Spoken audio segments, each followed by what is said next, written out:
Hey everyone, this is Payal Goyal and welcome to my channel. Today I am making this video after a long time. Means लंबी video बहुत time के बाद बना रही हूँ. बीच में छोटी छोटी एक दो मिनट की वीडियोस बना के डालती रहती हूँ, but that too not that frequent because this days I am more into offline training, offline seminars and offline coaching. और ये जो आज की वीडियो है बहुत लंबी ओवर ड्यू थी, as you might be knowing till now that it is on over protective parenting. तो मुझे कुछ रिक्वेस्ट आई थी जहाँ पे कि लोगों ने बोला था आप इस टॉपिक पे और वीडियोस बनाइए. First of all I would like to say that I am sorry that it took me so long, but finally I am here, देर आए दुरुस्त आए. Hopefully I will do justice to the video. तो शुरू करते हैं over protective parenting के बारे में. होता क्या है ओवर प्रोटेक्टिव पेरेंटिंग, कौन सा होता है ये style? Because after all we all want to protect our child.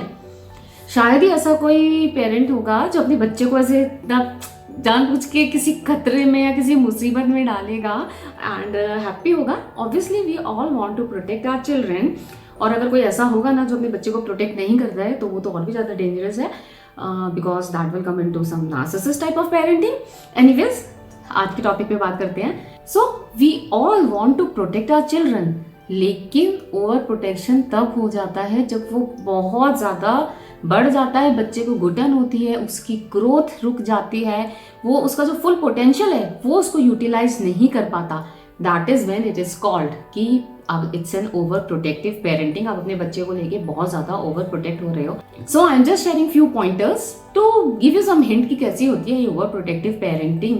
कहीं आप भी तो ओवर प्रोटेक्टिव नहीं हो अपने बच्चे को लेके. So first of all you are micro managing everything for your children. हाँ, जब बच्चा छोटा होता है हमें सब कुछ उसके लिए मैनेज करना पड़ता है. Still we give some free space जहाँ उसका जो मन है वो करे, लेकिन आप हर एक चीज उसके लिए टाइम के अकॉर्डिंग सेट करके रखते हो. यहाँ तक कि दोस्त भी, किससे उसको बात करनी है किससे नहीं करनी है वो भी आप डिसाइड करते हो. वी ऑल नो कि पीयर ग्रुप का, हमारे फ्रेंड्स कैसे हैं, हम किन लोगों के बीच में उठते बैठते हैं, उसका हमारी पर्सनालिटी पे बहुत बड़ा असर पड़ता है. और बच्चों पे तो बहुत ही ज्यादा फर्क असर पड़ता है. वो अपने पीयर से बहुत जल्दी इन्फ्लुएंस हो जाते हैं, स्पेशली अगर वो कुछ नेगेटिव हो तो. बट एज अ पेरेंट हमारी ड्यूटी है हम अपने बच्चे को सही और गलत में अंतर करना सिखाएं. उन्हें बताएं कि वो कैसे फ्रेंड्स हो या लाइफ में कोई भी चीज़ हो कैसे चूज करें, कैसे वो पता करें कि क्या उनके लिए सही है क्या नहीं है. As a parent we should not be choosing friends for them. We should just be telling what are the things that they should keep in their mind. What are the things जिससे उनके careful रह के चलना है. उन्हें किसी के influence में नहीं आना. उन्हें अपना जजमेंट यूज करना है. रेस्ट, बाकी प्रोसेस उन्हें खुद ही करने दीजिए. Second, protecting your child from failure. आप अपने बच्चे को फेल ही नहीं होने देना चाहते हो, इसीलिए आप सब कुछ पहले से प्लान करके रखते हो. सब कुछ उसके अकॉर्डिंग होता है. आप उन्हें डिक्टेट करते हो ऐसे करना है वैसे नहीं करना है, जिससे उसे फेलियर नहीं देखना पड़े. बट लाइफ में ना फेल होना सीखना बहुत ज्यादा जरूरी है. मैं देखती हूँ मेरे भी जो बच्चों के फ्रेंड्स की मॉम है, दे लाइक से कि बच्चों को अगर थोड़ा सा भी नेगेटिव फीडबैक मिला या नेगेटिव कुछ मिला, then they just start using these terms कि मेरा बच्चा बहुत डिप्रेस था क्योंकि उसको उसके अकॉर्डिंग जो उसको चाहिए था वैसा रिजल्ट नहीं मिला. तो please parents, this is very important कि let your child learn the failure. एक दिन उसने अपना, उसको डिक्टेट मत करो, मत बताओ उसको. अगर एक दिन उसने अपना होमवर्क नहीं करा, इट्स ओके. किसी दिन कोई अपनी वो नोटबुक ले जाना भूल गया, it's okay. Let them learn from their consequences. Homework नहीं करा स्कूल में, जो भी उनको आजकल पनिशमेंट तो मिलती नहीं है, तो हमारे टाइम में मिलती थी, बट टीचर जो भी कुछ थोड़ा बहुत बोलेंगे या नोट देंगे, लेट देम हैंडल दैट. वो खुद अपनी मिस्टेक से सीखेंगे. Don't do each and everything for your child. अगर आप ये कर रहे हो then you are over protecting them. आप सब कुछ उसके लिए मैनेज कर रहे हो, आप उसे खुद नहीं करने दे रहे, उसको फेल नहीं होने दे रहे. In fact this is my request कि मैंने फेलियर के ऊपर भी एक वीडियो बनाई थी. So please just go and watch that also. You will find the link in the comment box. As when they learn to handle the failure, it will make them strong, it will make them resilient. You are overprotective parent if you are not giving any responsibility to your child. आपको लगता है छोटा बच्चा है, अरे मैं हूँ ना, मैं उसके लिए सब कुछ कर रहा हूँ, उसको चोट लग जाएगी, उसको परेशानी होगी, उसको खेलने दो. नहीं, अपने बच्चे के एज के अकॉर्डिंग उसको थोड़ी सी रिस्पॉन्सिबिलिटी देना सीखिए. एक बच्चा जब 1 से 1.5 साल का होता है ना, वो तभी छोटे छोटे काम कर सकता है. जैसे अपने टॉयज उठा के एक जगह पे रखना, शायद वो प्रॉपर अरेंज नहीं करेगा, बट उठा के जहाँ रखने हैं वहां तो रख ही सकता है. टेबल सेट करने में आप उसे खाली प्लेट्स कटोरी दो और वो टेबल सेट करेगा. In fact they will enjoy. Teach them young, teach them how to be responsible. This is very very necessary to raise an independent individual. Number 4, you just try to solve all your child's problem. आपने उसको परेशान देखा नहीं कि बस आप हाथ पैर मुंह धोके लग जाते हो उसकी प्रॉब्लम सॉल्व करने में. आपको उसकी प्रॉब्लम पता होनी चाहिए, लेकिन ऐसे नहीं जब तक वो आपको नहीं बोले या सच में रिक्वायरमेंट नहीं हो. Let them handle their own problems. It will make them strong, resilient, mentally strong. लेकिन जो ओवर प्रोटेक्टिव पेरेंट्स होते हैं, नहीं, उनके लिए कोई बाउंड्रीज नहीं है, कोई प्रिवेसी नहीं है. They just want to have the 360 degree view of their child.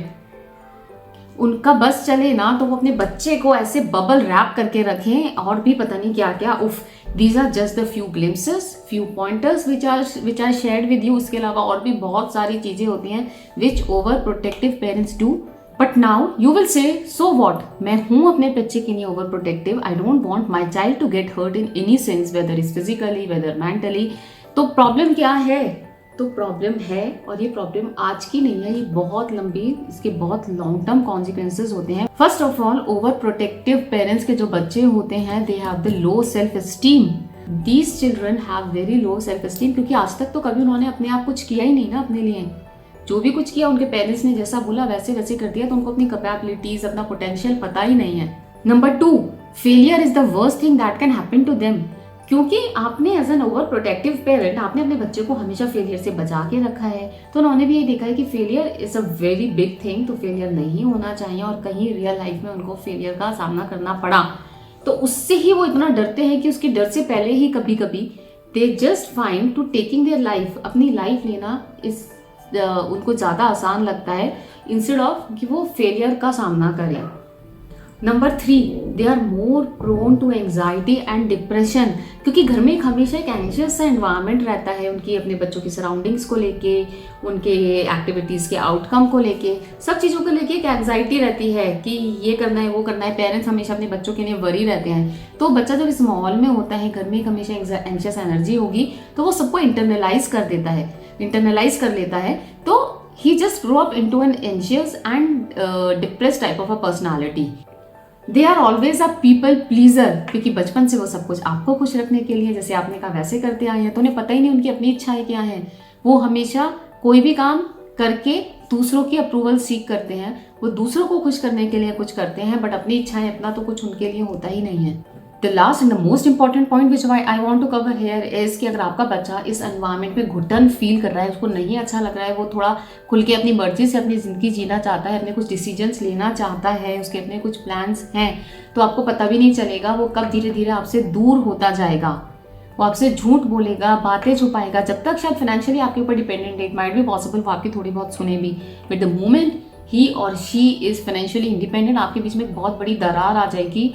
And you will not realise, और आप यही सोचोगे कि ये क्या हुआ. And the negative consequence of this is कि बाहर वाला कोई इस चीज़ का फ़ायदा भी उठा सकता है. They are more vulnerable to the people who are just looking for this kind of people, कि उनको इमोशनली मैनिपुलेट करके, क्योंकि पेरेंट्स से डिस्कनेक्ट है, इमोशनली मैनिपुलेट करके उनका फ़ायदा उठा लें. अदरवाइज जस्ट सी, अगर बच्चा आपके साथ कंफर्टेबल होता, अगर आप उसकी बात सुन रहे होते, तो मुझे भी क्यों इस वीडियो पे कमेंट मिलते, मुझे भी क्यों रिक्वेस्ट की गई होती ये वीडियो बनाने के लिए, राइट. तो बच्चा बाहर जाएगा, वो बाहर जाके अपनी प्रॉब्लम का सोल्यूशन ढूंढेगा. Again these are just the few pointers, और भी बहुत सारे नेगेटिव इफेक्ट्स हैं एक ओवर प्रोटेक्टिव पेरेंट होने के. अगर आपको अपने बच्चे को सेल्फ रिलायंट, सेल्फ डिपेंडेंट, एक हेल्दी इंडिविजुअल बनाना है, then first of all please teach them about real life. Prepare them to face the real life challenges. As a parent आप कब तक उनको प्रोटेक्ट करके चलते रहोगे? एक ना एक दिन तो इस लाइफ का उन्हीं को सामना करना ही है. तो it's better to make them self sufficient. Still if there are certain concerns, बहुत बार होता है कि एज अ पेरेंट हमारे साथ कुछ हुआ होता है विच वी डोंट वांट हमारे बच्चे को वो फेस करना पड़े, या आपको किसी भी तरह का बच्चे के ऊपर लेके कोई डाउट होता है, एनीथिंग, तो just have an open communication. I always say open communication is a key to any healthy relationship. There is no problem in the life जहाँ पे कि अगर आप दोनों लोग मिलके चाहो तो बैठ के, in every relationship, for every relationship I am saying this, कि आप बैठ के उसको सॉल्व नहीं कर पाओ. So just have an open communication. अपने बच्चे को बताओ क्या कंसर्न है आपके, आप क्यों किस चीज़ से लेके आपको डर है। I am sure that they will understand. So if you are parent and you have watch this video till now और आपको कंटेंट थोड़ा बहुत भी रिलायबल लगा, थोड़ा बहुत भी यूजफुल लगा, then please do subscribe to the channel, like the video, drop some comment and share with your fellow parents. If you are a child of an overprotective parent, तो अपने overprotective parent को कैसे handle करना है वो मैं next video में cover करूंगी, एल्स ये वीडियो बहुत लंबा हो जाएगा और इस वीडियो के 1 या 2 दिन के बाद ही I am going to upload that. And stay safe, happy and healthy till we meet again. Bye bye.